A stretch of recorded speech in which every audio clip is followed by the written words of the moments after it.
एक सेठ जी और राधा रानी की सच्ची कहानी। यह कहानी राधा रानी के जन्म स्थल बरसाना की है, जो उत्तर प्रदेश के मथुरा जिले में स्थित है। बरसाना गांव में राधा रानी का एक मंदिर है। उस मंदिर के पास में एक धनवान सेठ जी रहते थे। सेठ जी के पास रहने के लिए बहुत बढ़िया मकान था। बाजार में उनकी एक अच्छी सी दुकान थी और सेठ जी के 3 बेटे और 3 बहुएं थी। सेठ जी हर तरीके से संपन्न थे, लेकिन फिर भी सेठ जी का मन बड़ा ही दुखी रहता था, क्योंकि सेठ जी के सिर्फ एक बेटी की कमी थी। उन्हें लगता था कि अगर उनकी एक बेटी होती तो वो अपने मन की सारी बात अपनी बेटी को बताते और बेटी को बहुत प्यार करते। कुछ समय पहले सेठ जी की पत्नी का देहांत हो गया था, इसलिए सेठ जी बहुत अकेलापन महसूस कर रहे थे। सेठ जी रोजाना अपने घर के पास स्थित मंदिर में राधा जी के दर्शन करने जाया करते थे। एक दिन जब सेठ जी मंदिर में राधा रानी के दर्शन करने गए, उस दिन मंदिर में एक संत पधारे हुए थे। सेठ जी को उदास देखकर उस संत ने सेठ जी से पूछा, तुम उदास क्यों हो बेटा? सेठ जी बोले, महाराज, मेरे कोई बेटी नहीं है, इसलिए मैं उदास हूँ।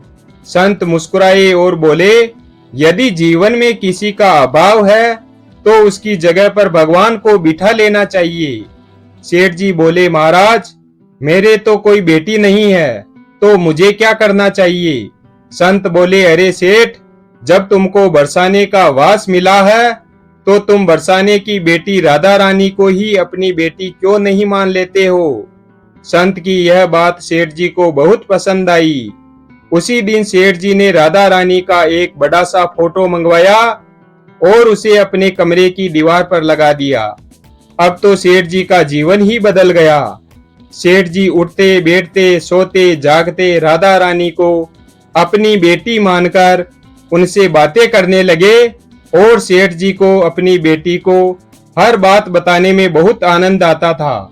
सेठ जी की राधा रानी में ऐसी लगन लगी कि जब भी वे दुकान पर जाते थे तो राधा रानी को भोग लगाकर प्रसाद पाकर ही जाते थे, और जब शाम को लौटते तो राधा जी को प्रणाम करते, उनसे बातें करते और भोग लगाकर फिर प्रसाद ग्रहण करते और हर समय श्री राधे राधे नाम का कीर्तन किया करते थे और हर समय प्रसन्नचित्त रहा करते थे। एक दिन सेठ जी के घर में चूड़ी पहनाने वाली मनिहारिन आई। तीनों बहुओं ने बारी बारी से जाकर मनिहारिन से चूड़ियां पहन ली। राधा रानी को लगा कि आज हमारे पिताजी के घर में चूड़ी पहनाने वाली आई है, तो मैं भी जाकर चूड़ियां पहन लेती हूँ। जैसे ही तीनों बहुएं चूड़ियां पहनकर गई, राधा रानी जी प्रकट हो गई। मनिहारिन ने जब राधा रानी का रूप देखा तो वह उन्हें देखती ही रह गई। राधा रानी बोली, मुझे भी चूड़ियां पहनाओ। मनिहारिन ने अपने मन में सोचा कि सेठ जी के घर में कोई मेहमान आए होंगे, यह लड़की उन्हीं की होगी। यह सोचकर मनिहारिन ने राधा रानी को भी चूड़ियां पहना दी। राधा रानी चूड़ियां पहनकर एक वृक्ष की ओट में जाकर के अंतर्ध्यान हो गई। सभी को चूड़ियां पहना करके मनिहारिन हमेशा की तरह चूड़ियों का पैसा लेने के लिए सेठ जी की दुकान पर चली गई। मनिहारिन को देखते ही सेठ जी बोले, घर पर चूड़ियां पहना करके आई हो? मनिहारिन ने जवाब दिया, हाँ सेठ जी, चूड़ियां पहना कर आई हूँ। सेठ जी ने कहा, यह लो तुम्हारी चूड़ियों के पैसे। सेठ जी ने मनिहारिन को हर बार के जितने ही पैसे दे दिए। मनिहारिन बोली, सेठ जी, मैं इस बार ज्यादा पैसे लूंगी।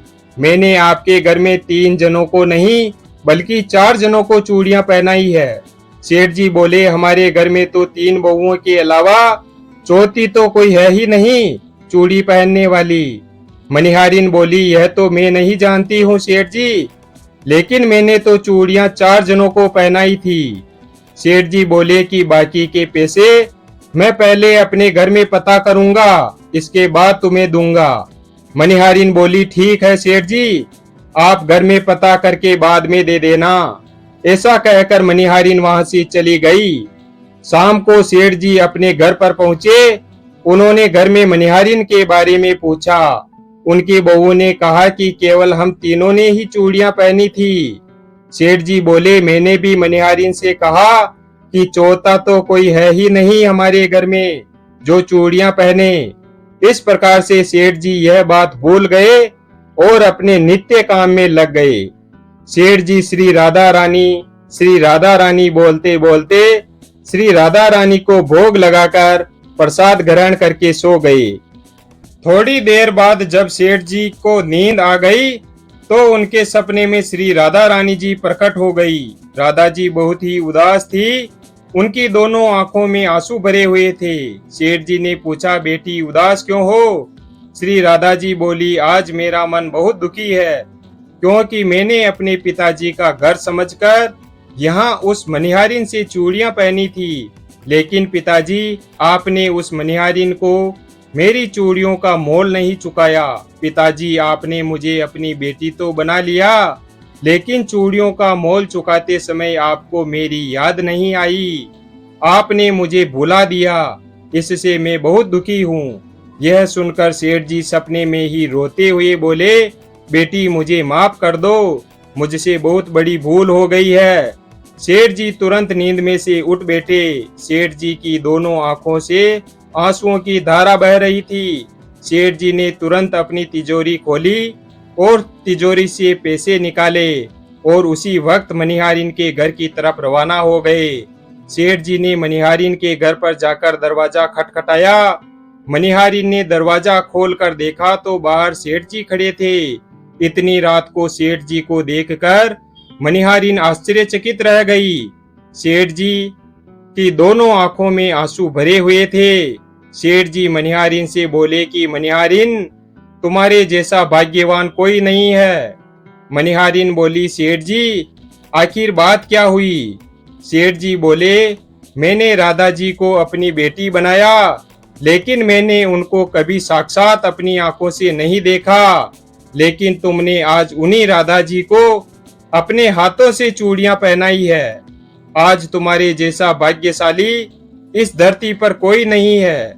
यह कहकर सेठ जी ने रुपयों से भरी हुई थैली मनिहारिन के सामने रख दी और कहा, इसमें से जितना भी तुम लेना चाहती हो वह ले सकती हो।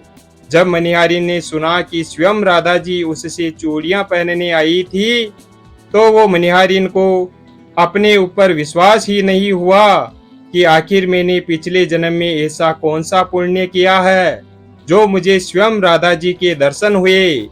ऐसा मन में विचार करते हुए मनिहारिन की आंखों से भी आंसुओं की धारा बहने लगी। मनिहारिन बोली, सेठ जी मैं राधा रानी की चूड़ियों के पैसे आपसे कैसे ले सकती हूँ? राधा रानी तो इस बरसाने की बिटिया है और मैं बिटिया की चूड़ियों के पैसे आपसे नहीं लूंगी। लेकिन सेठ जी नहीं माने। सेठ जी ने रुपयों से भरी हुई थैली मनिहारिन के घर पर रख दी और वहां से सीधे श्री राधा रानी जी के मंदिर पहुंच गए। उस दिन के बाद से सेठ जी ने अपना सब कुछ छोड़कर संन्यास ले लिया और अपना बचा हुआ जीवन राधा रानी के मंदिर में राधा रानी की सेवा करते करते बिता दिया। वीडियो अगर पसंद आया हो तो वीडियो को लाइक और चैनल को सब्सक्राइब करें और अपने दोस्तों के साथ शेयर करें। धन्यवाद। और कमेंट बॉक्स में जय श्री राधे राधे अवश्य लिखें।